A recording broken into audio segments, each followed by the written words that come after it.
An Abi Hurairah radhiyallahu anhu anna Rasulullah sallallahu alaihi wasallam qala yata'aqabuna fikum malaikatun bil laili wa malaikatun bin nahar wa yajtami'una fi salatil fajri wa salatil asri thumma ya'ruju alladhina nabatu fikum fayas'aluhum wa huwa a'lamu bihim kaifa taraktum ibadi fayaquluna taraknahum wa hum yusalluna wa atainahum wa hum yusallun. Dari Abu Hurairah radhiyallahu anhu katanya, sabda Nabi sallallahu alaihi wasallam, berturut-turut malaikat datang kepada kamu di waktu malam dan di waktu siang, dan mereka akan berhimpun pada waktu fajar dan waktu sembahyang asar. Kemudian naiklah mereka bermalam pada kamu, maka Allah akan bertanya pada hai ia mengetahui dengan mereka, bagaimana kamu meninggalkan hamba-hambaku?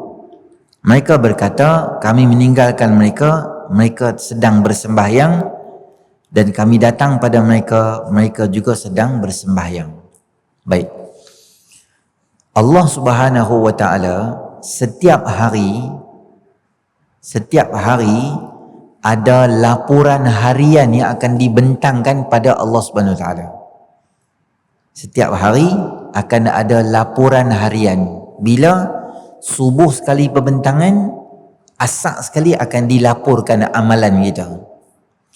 Dia ada versi bentang mingguan, di mana bentang mingguan itu pada hari Khamis. Apabila ditanya pada Nabi SAW, sebab apa rajin puasa Isnin Khamis? Kerana itu adalah hari dibentangkan amalan pada Allah Ta'ala. Aku suka dibentangkan amalan, laporan kegiatan amal aku dalam keadaan aku sedang berpuasa. Maknanya ada laporan harian, ada audit yang dibuat untuk amalan kita dalam mingguan. Ada tak versi tahunan? Ada nisfu Sya'ban. Nisfu Sya'ban tu, maka malam tu akan dibentang dan ditukarkan buku laporan harian tahunan kita. Audit yang dibuat, koklah bentang-bentang semua tukar. Maknanya buku-buku ni semua digabung dan akan dimasukkan semua amalan-amalan yang kita buat ni di mana? Dalam buku yang akan dapat nanti di padang mahsyar nanti.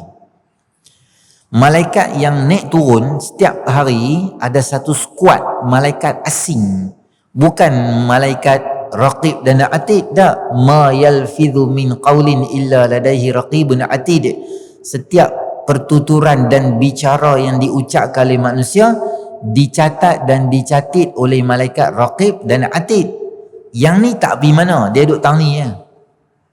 Habis yang naik turun tu skuad lain, malaikat lain yang dia mai dan dia akan laporkan pada Allah Ta'ala.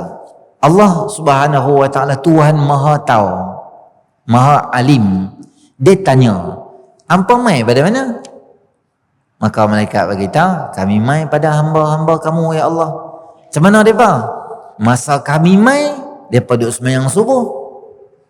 Masa kami dah habis kerja semua, kami nak balik, kami tinggal mereka duduk sembahyang asar. Maknanya sentiasa dalam keadaan beribadat. Sebab apa Allah Ta'ala tanya? Sebab untuk beri kemuliaan pada insan.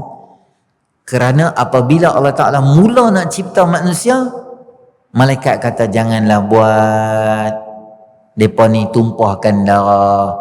Maka Allah Ta'ala sebut kata apa? Aku tahu apa yang aku nak buat. Pertanyaan Allah Subhanahu wa ta'ala kepada malaikat nak iqrar atau pengakuan daripada malaikat tentang kemuliaan hamba-hamba yang soleh.